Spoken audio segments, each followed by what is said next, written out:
大家还记得以前萨莉亚那道超好吃的焗烤奶油菠菜吗？不知道为什么停卖了耶。没关系，今天就来完美复刻这道人气料理，而且做法简单到不可思议哦。菠菜一定要洗干净，特别要注意根部很容易还有脏脏的。把菠菜切小段，大概5公分左右，茎和叶子要分开放哦。等一下你就知道了。来烫菠菜，水滚后加入盐，先烫菠菜的茎，大概10秒左右，再加入叶子。菠菜烫一下，可以去掉里面的草酸。水滚了就可以关火了，捞出沥干水分，然后放进烤盘铺平。水分要记得不要留太多哦，不然会影响口感。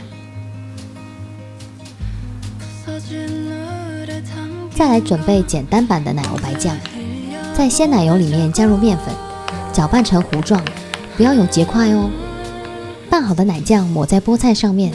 没想到奶酱和菠菜那么搭，再放上奶油块，最后加上乳酪丝，喜欢的话可以多加点哦。铺好后就可以拿去焗烤了，放进烤箱200度烤10分钟。你看，起司融化了耶！看起司融化的感觉也很疗愈呢。焗烤的料理真的很香耶。